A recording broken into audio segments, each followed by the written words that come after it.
All right, let's just dive right into this explainer.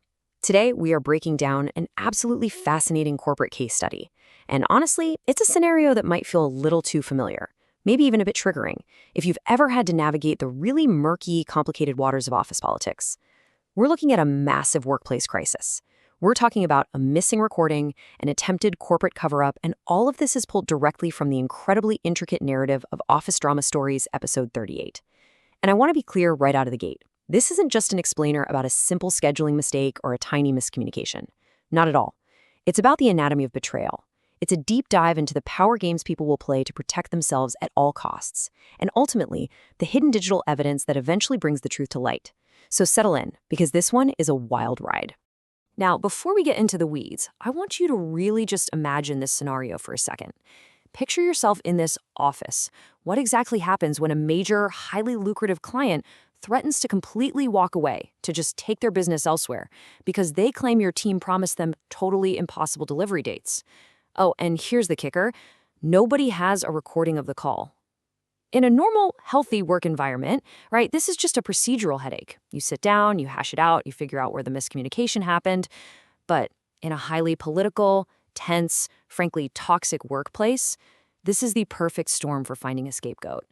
The stakes are incredibly high. The client is absolutely furious, and because there's no official recording, the truth is entirely up for grabs. It's basically a free-for-all to see who can spin the best narrative first. Section 1, the unrecorded call. So let's set the scene. It's early morning. The office is quiet. People are just walking in with their coffees. The keyboards aren't even clicking yet. But the problem has already arrived. The accusation has officially been made. Impossible promises were given to a critical client. And the official company line being passed around is that the call just simply wasn't recorded. Or, well, at least that is what everyone assumes at this stage. And this brilliantly and honestly kind of terrifyingly illustrates the atmosphere of a toxic workplace right before a massive explosion. We look at this through the eyes of our project strategist, Bennett. She makes this profound observation. She notes, silence never felt peaceful anymore. It felt like someone holding their breath. Wow. You know that feeling, right? When the quiet isn't relaxing, it's actually deafening.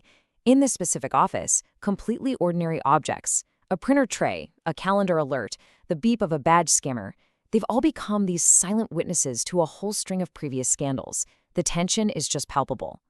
Maya already knows, deep in her gut, before the official crisis meetings even start, that someone is about to be thrown entirely under the bus. Section 2. The art of blame. So what happens next? Well, when a crisis hits, poor management doesn't look for solutions, do they? No, they look for a target. And they usually do it in this incredibly calculated way that gives them total plausible deniability. Take this absolutely masterful, yet entirely toxic deflection by the manager in this story, Rebecca Sloan. Picture this. She stands calmly in one of those very sleek, glass-walled conference rooms, looks around and says, "We all know who still has access to sensitive recovery files." Just let that sink in for a second. What's really fascinating here is the dark psychology of office politics at play. By not naming Maya directly, Rebecca completely shifts the suspicion onto Daniel's team, but without ever formally accusing them of anything. It's insidious. She's weaponizing the team's natural instinct to find a familiar suspect, a scapegoat, rather than asking the really uncomfortable questions about upper management's involvement. It is a highly calculated move. The entire goal here is to control the narrative, to set the story in stone, before the actual facts can even be gathered. But here is where things get interesting.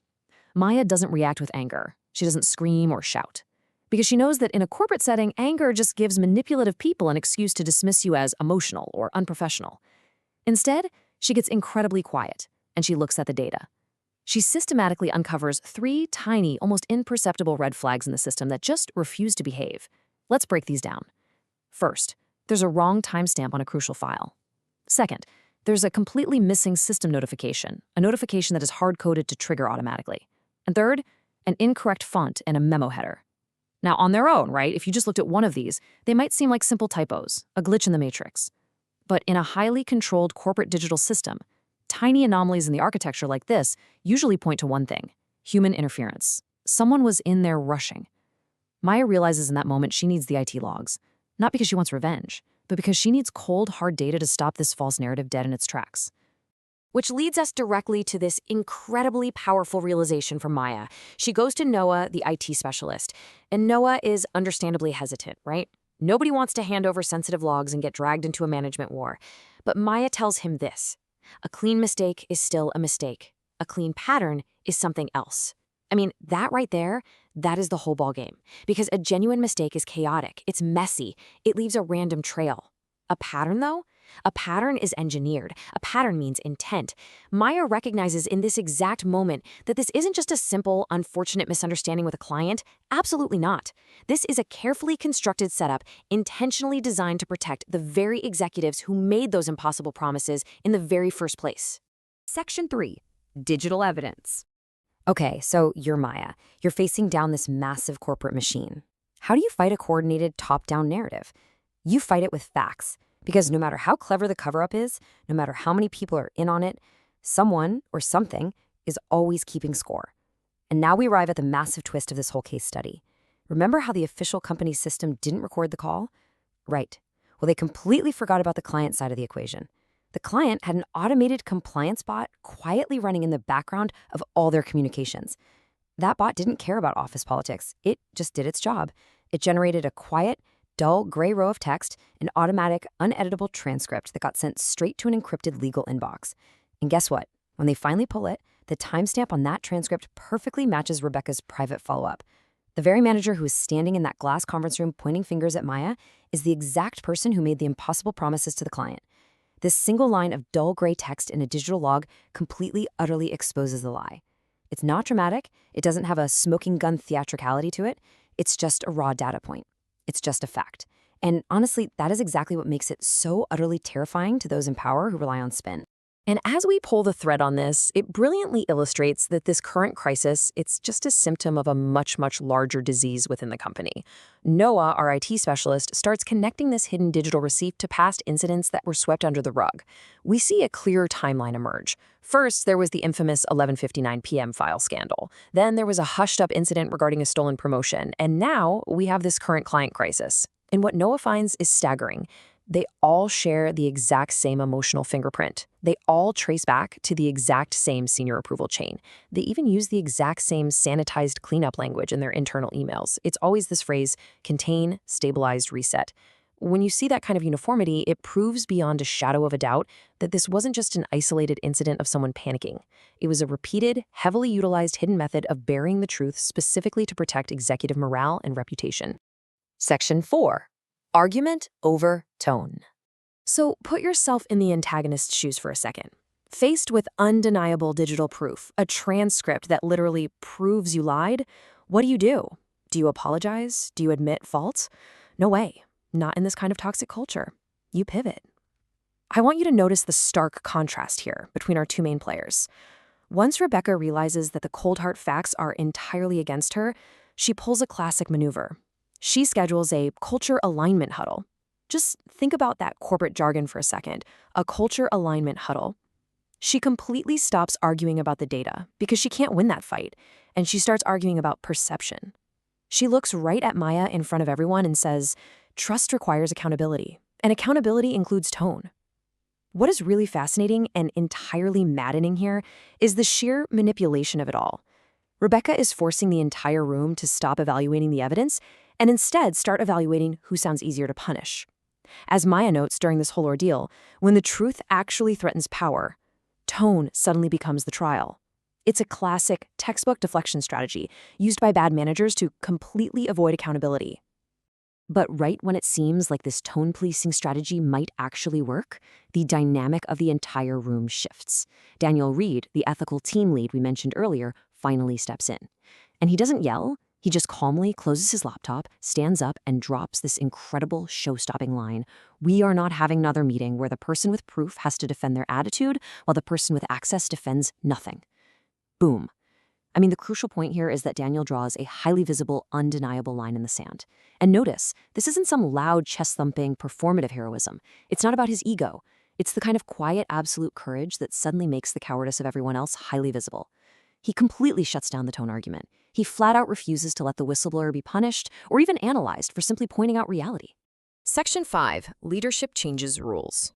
Now, it's important to remember that a toxic system like this can only survive if the absolute top of the food chain allows it to continue. Enter the CEO, Claire Morgan. She finally steps into this mess.